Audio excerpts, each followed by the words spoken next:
Good morning, guys. Welcome back to my channel. I'm Lindsay, the housewife historian. Happy Monday. Today, I just wanted to hop on a live with you guys and talk a little bit about Bethenny and NBC and these allegations surrounding a possible lawsuit in honor of 80 different Bravo, NBC, Universal reality star people who have reached out to her, and I want to talk about that with you guys. Talk about what the letter to NBC said, and that it is not a lawsuit, not yet at least. And I want to know if you guys had any questions about the lawsuit. Let me put my banner up real quick. And of course, everything in this video is alleged. I'm not going to play my intro for you guys this morning. We're just going to go ahead and hop into this. So, allegedly, several days ago, Bethenny Frankel from the Real Housewives of New York. This happened overnight, as I should explain to you guys as well. So Hollywood has been on strike. I don't think everyone realizes that because it's not really affecting our reality TV world yet. But the actors and actresses in Hollywood are currently not working. They're on strike. And I think a lot of their issues are, if I'm understanding it correctly, in Hollywood, they're using a lot of artificial intelligence. And so they may, only have to use the person one time and pay them for one appearance, if you will. And then they'll take that content and somehow create an AI or use it over and over, and the people aren't getting paid for it properly. Somehow Bethenny got on this gravy train. Now, it's important to also note, who is Bethenny's fiance? Nobody's mentioning this, and I wanted to kind of bring this up because her fiance is filthy rich, okay?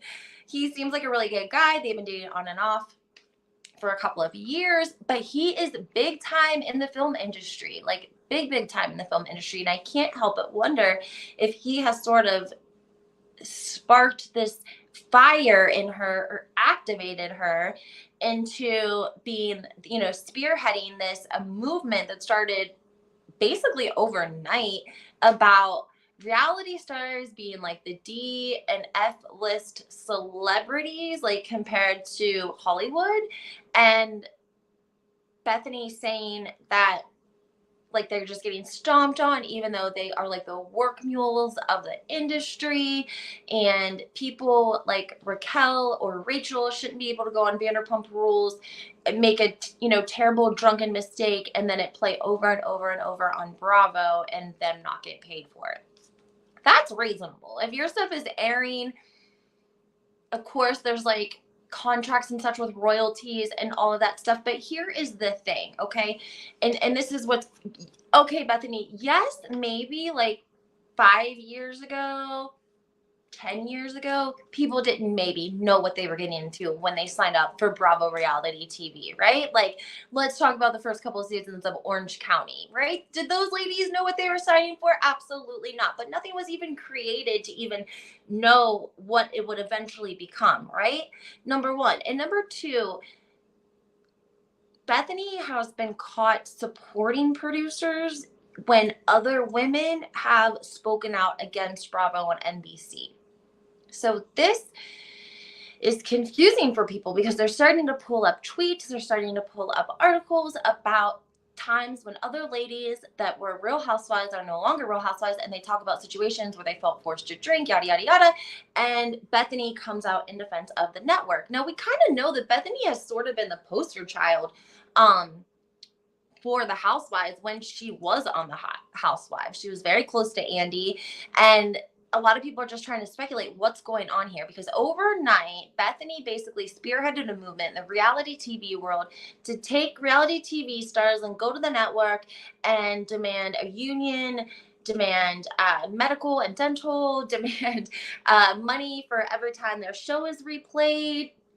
I mean, that sounds amazing. And I think what I found, there's so many different things I find frustrating about this, but one of the things was somebody had said, like, I think it was Bethenny, people not agreeing with her movement are probably working for unions themselves.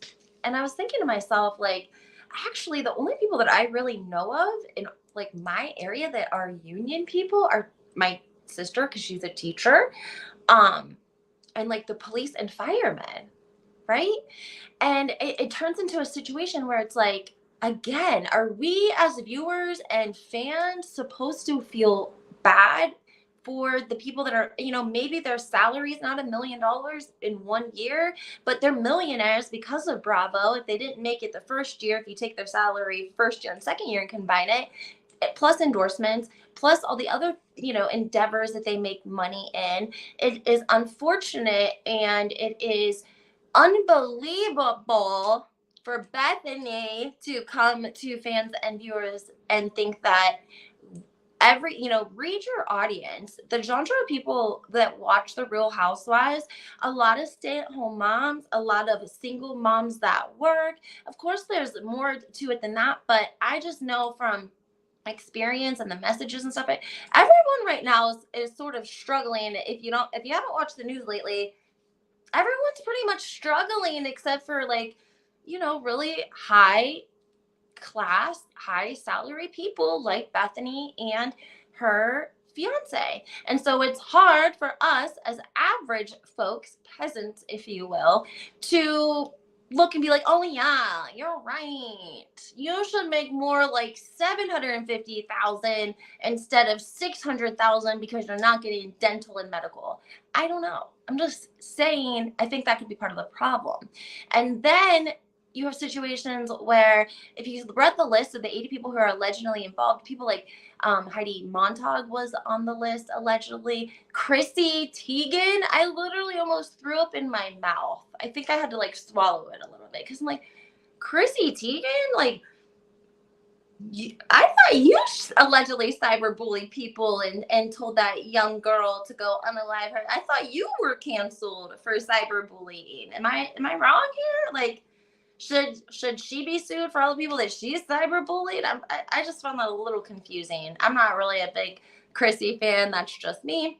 But regardless, here are some facts that I want you guys to understand. Is one, NBC has not been sued. Bethenny basically had her attorneys draw up a letter that demanded that they not destroy any evidence or footage so that if they do want to take them to civil court, all of the evidence would have to be intact. So this is not an uncommon thing, and it does happen when someone's going to be sued, a big industry, but she hasn't sued them, and I don't know what the kind of qualifications would be for something like that, because people like Chrissy Teigen and Heidi, she was on The Hills, right? And I thought The Hills was like E Channel. Wasn't E Channel The Hills?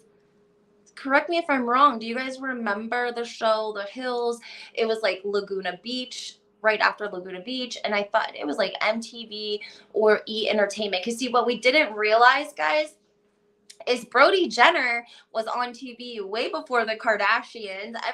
People knew Brody Jenner before they knew Kim and Khloe and Kourtney and Kris and even the dad, Caitlyn.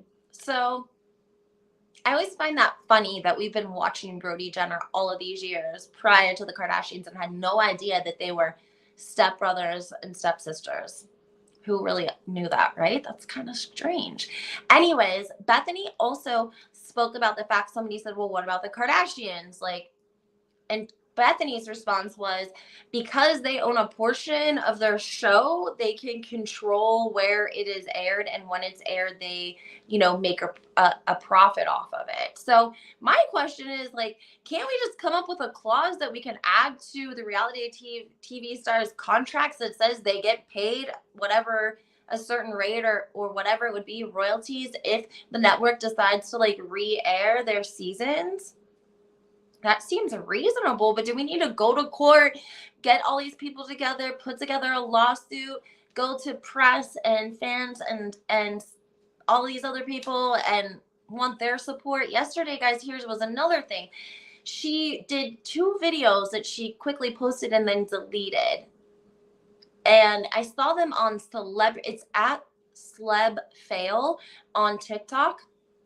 They were able to screen record those, and she's coming off a little bit angry. If you guys remember during COVID, I think Bethenny I don't want to say she got close to being canceled, but she was getting a lot of bad press for her videos and her opinions sometimes. And so the videos that she put out, the first one was basically like, how dare any of us not agree with her about, these worker rights, and it was just a little distasteful. So then she deleted it. And she came back with another video, basically saying, you know what? I'm the poster child for Bravo TV. At least I was for a long time. And if you're not supporting this movement, if you take a shot at this beat, you better not miss. And posted that. Got deleted. So I definitely think we're seeing some cracks here. I don't know if it's because it's her ego. I hate to say that because I used to really like Bethenny, but it's like something more is going on here. Like, you don't really care about these people because you have a moral compass. Because if it was your moral compass, you would have said something a long time ago. You supported NBC when they were giving you a paycheck, and you supported NBC against other women who have now made the same claims as you have about alcohol and the drinking and what's encouraged and what's not encouraged. And my second thing I want to touch base on is it comes out to NBC, but the question is, Evolution is actually the production company. So Evolution and Cyrus and ITV, go look them up. I know they're out of the United Kingdom, but I'm telling you, Bravo and the Real Housewives actually is produced by ITV. They're the ones producing it. Like, they're the ones, I'm sure that they get pressure from the network on what they want for that season, but how are you going to come after the network when you have producers that are completely separate from the network? And again, Bethenny, if other people are talking poorly and they're saying the same thing that you're saying now, but they said it 5 years ago and you didn't take a stand with them then, why are you taking a stand with them now? Because you don't have to worry about money ever again? Because here's my question. Like, Nene Leakes said this a long time ago, and she got for it, right? She didn't go to fans and viewers and ask for support and people to feel bad that she had worked with unfair wages and been in unfair predicaments and situations in the workplace, right? We understand that you take the good with the bad sometimes. And we're in a position in 2023 where everyone should know what they're signing up for when they sign up for reality TV and they sign up with Bravo. And if they don't want to give what they make to Bravo, then do their own clause. If Bethenny did her own clause, why can't everyone else? I just don't quite understand that. We have a young woman named Bunny. Hey, Mia. Hey, Deb. Hey, how are you guys? Mia says, you have to see Tisha Tell's report on Bravo levity, Raquel L. suing Bravo on NBC. I do. I didn't know. I used to watch her all the time. I love her. I'm going to have to check that out. Thank you for telling me. Hey, Deb. So it's a little bit confusing as to why Bethenny would support it now, except for maybe the fact she loves the attention. She loves to be part of the underdog. She likes to spearhead things, and she likes to say that she's the most successful housewife that's came out of the franchise and continue to, I guess, work and build. I'm not really sure I guess you have to really define what you call success. There's plenty of women that have left the housewives and been successful if you measure them in their family life. I mean, Caroline Manzo, Jacqueline Laredo, we don't see any money woes coming from them. We don't see them getting sued. We don't see any of that. So there are other women that have left the show and have made it in life. And Bethenny really likes to take credit as to be the woman that, has paved the way. And maybe she did when she was part of the franchise. And maybe she was a boss when she was part of the Real Housewives of New York. I picture her being like production's right-hand person. She's probably privy to a lot of information that the other ladies might not have been privy to. Sorry, I lost my train of thought. and them using that as like her way to like go in and clean everything up amongst the women and give the production who they want. Mia says she has them cornered with ample proof that they treat their cast like crap. And that very well may be true. Can we all raise our hand if we've been treated like crap by our boss? More than once. At a job that you had to stay at because you had to pay your bills and your boss treated you like crap. Raise your hand. I'm not saying assault or essay or anything like that, but I'm saying like if you live and work for a company that treats you shitty, that really sucks. But like, you know, I think we all have endured that. So we have to come to a place where people are tired of hearing Andy Cohen complain about the millions that he makes and having to sit on his ass for a 3-part reunion that takes 10 hours to film. I think any one of us would go sit on a couch for 10 hours if it meant putting $100,000 in our pocket, and we'd smile and be grateful the whole time. So I just think that in the society that we're living in the day and age, read the room. People who are working, the viewers, your genre of people, single moms, stay-at-home moms, I think KRH is correct. I think she is sick of men like Andy and Jeff Lewis fronting against women and minorities. I think that Bethenny is really a humanitarian at heart, and she has nothing to lose in this endeavor, in my opinion. I think Bethenny is having an epiphany. Maybe so, guys. I mean, I could be totally wrong. That's why I love coming on live and chatting with you guys and getting everyone's like opinion. I love that. And I don't know. I mean, Andy Cohen, though, with his sexual preference, I guess it's like hard. You don't think of him as like being biased towards minorities, but I definitely don't think that that is right by any means, And I thought we had kind of put a stop to that with Bravo when they canceled some of the housewives for being racist, when, you know, for racist tweets that were put up. I know we had to fight for the Real Housewives of Salt Lake City when that housewife came out with, well, it came out that she had racist posts she had put on her Facebook a year prior. So don't support treating minorities differently, you know, unfair pay. I don't support anything like that. But I'm saying shit like, oh, you know, the producers treat us shitty, then you should go work for but unpaid wages, anything with minorities or SA, completely unacceptable. And in 2023, I think that that's like an issue in Hollywood, right? And it's been for decades, right? How many young women, Weinstein, the director's couch, it has its own category in Hollywood, right? The director's couch, young women that go in for their like interviews when they try out for the shows, the director's couch. You know, it's the theme in the music industry, right? We've heard about somebody as beautiful and as talented as Mariah Carey and what she may or may not have had to do to get her tape played. So this is the industry. That's not just reality TV. And if you want it to be different, then we got to do it around the board, not reality TV. We got to do it across the board with the whole entire industry, with all of the networks, because it's the same networks. It's the very same. All at the top, it's like three-letter networks, right? So I don't know. It definitely, that stuff is unacceptable, but I think in Hollywood it like goes on in a completely way worse than what the housewives are dealing with when it comes to NBC. And maybe that's because they are a little lower on the totem pole, and maybe that's like a good thing.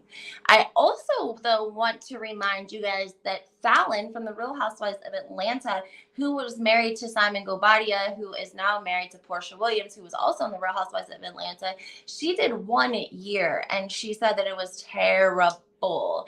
And she said that everything that she didn't want to happen, that she stated, like, there was racism within her home, and she really, I'm not sure if she meant from producers or from the other women.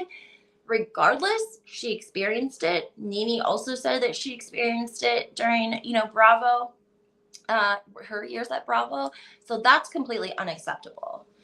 But again, where was Bethenny's support? Where's it been all these years? Just saying. I want to love Bethenny.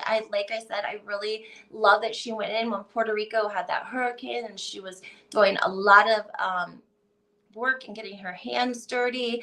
And I just don't really see that from her anymore. I guess maybe that's why I'm kind of like on the fence about it. And again, I think it's okay to support change. I think that's a great thing.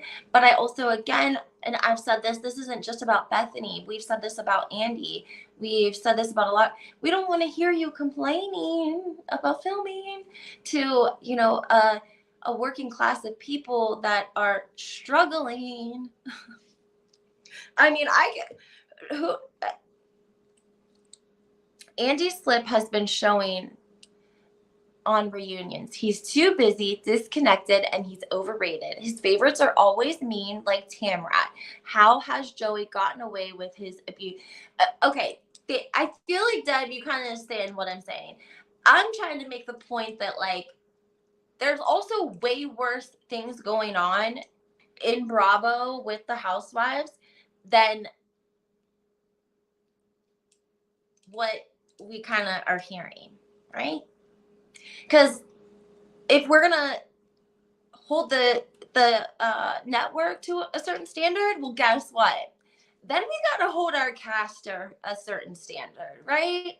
Don't we? If we're gonna rally together as housewives community and have a voice to support our housewives or Bravo fans that we love, then I think we have to band together just as much and make sure that we're holding our cast who's earning the paychecks to a certain standard, and not just on racism, not just on abuse, on around the board.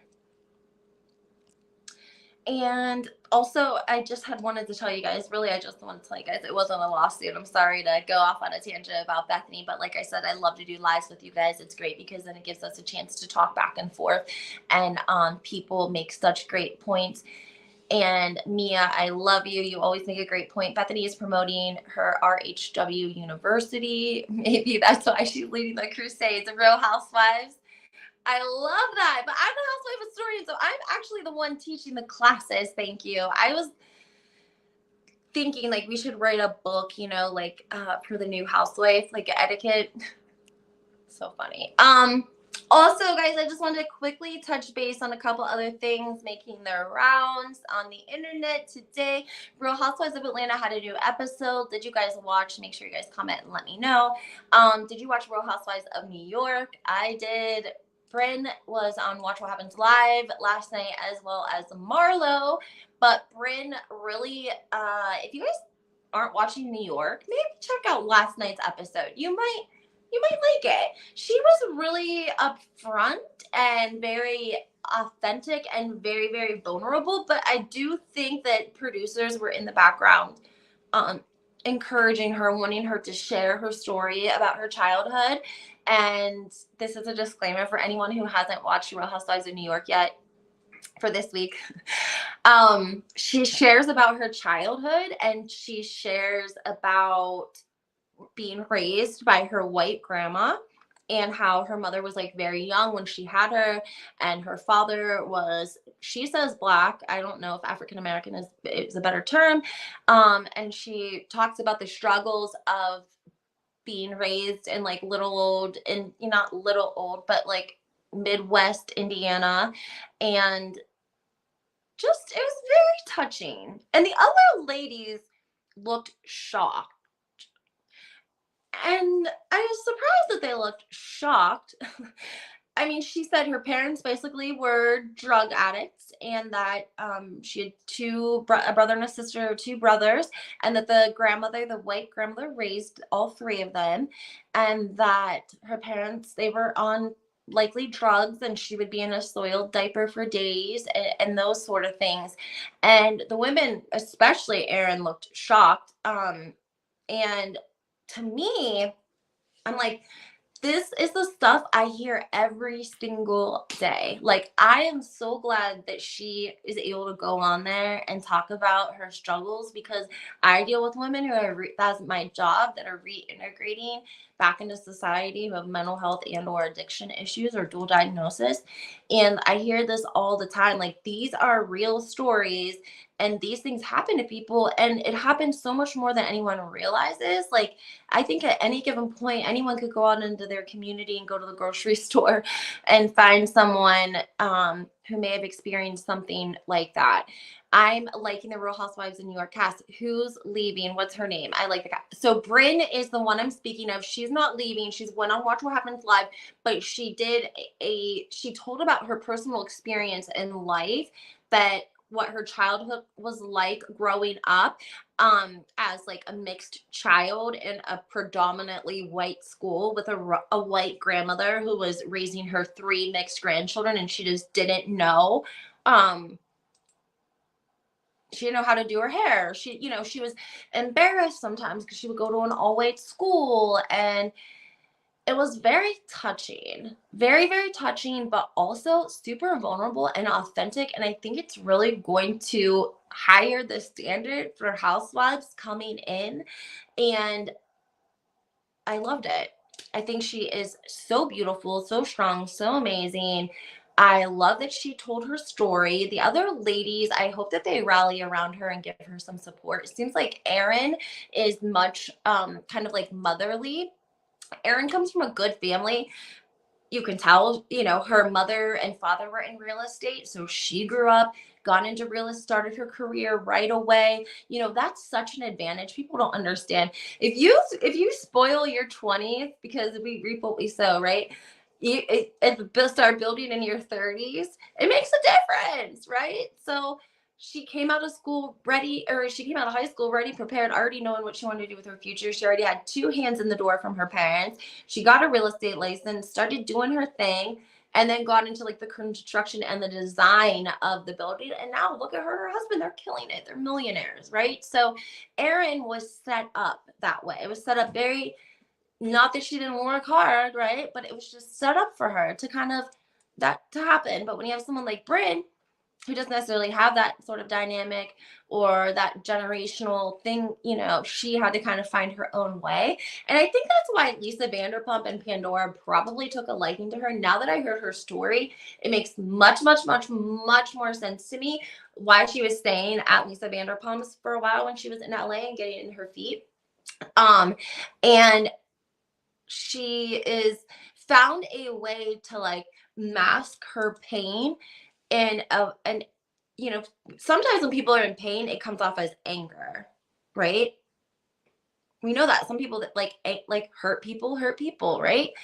But she has found a way to say it very like softly and sweetly and endearing, and in a way that you just want to kind of like hug her and like cuddle her. At least I do that. But I just wanted to say for my sake that these are the types of situations that I hear about and deal with all the time, and it's going on in your community. So we know that we've had a pandemic or an epidemic of heroin and drugs in our communities. So I think it's a good opportunity maybe for people to start talking about their childhoods and what their situations were really like, because everyone loves the rags to riches. And I think we even see that with Sai.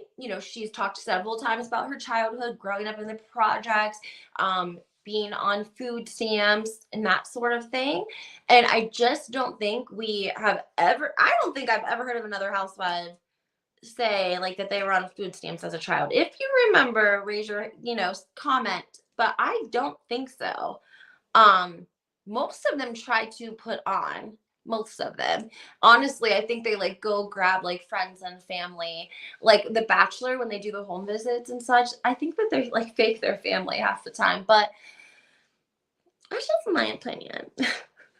What's my opinion? Anyways, I love her. You guys should go check out Real Housewives of New York. I'm gonna do a recap on it. So if you don't watch it, that's fine. And then what else should you guys stay tuned for? Oh yes, Real Housewives Ultimate Girls Trip. Looks like Gretchen Rossi posted a photo of herself in a confessional look, and she let us all know that the Real Housewives Girls Trip would not be coming out until early spring of 2024. Now, we just got word from Dorinda Melody that this, I think it's New York OG Housewives that filmed, that's going to be coming out shortly. So, again, giving us a sign something's going on with the Caroline and Brandy debacle, because why haven't they aired the Real Housewives Ultimate Girls Trip yet? If everything's wrapped up in HR, there's no more investigation going on. Why can't we see it? Very strange. Very, very strange. Also, if anyone knows the answer to that, do the ladies have to wait for the Real Housewives Ultimate Girls Trip to get paid? Or do you think they probably pay them partly in advance and partly after it airs? What do you guys think? Because they also do, they don't do a reunion for Real Housewives Ultimate Girls Trip that I know of. Also, when I was speaking about Kyle Richards and Melissa Gorga being good friends since 2011, I noticed that some of y'all were going back and checking out the Real Housewives Ultimate Girls Trip, where Kyle and Melissa and Teresa are all present, and just watch the interactions. You'll be able to tell much better knowing that if you watch it back. So, all right, guys, well, I hope you have a great Monday. It's raining where I'm at, and it's Monday, so make sure you guys leave a comment, hit that like button, subscribe to my channel, turn your notifications on. If you want to know anything else about my prison reform program, any of that, you can go to my website at www.lindsay.com. And you can also DM me on Instagram, Twitter, TikTok, and now Threads. So joining the Threads world. Yay. Bye, guys.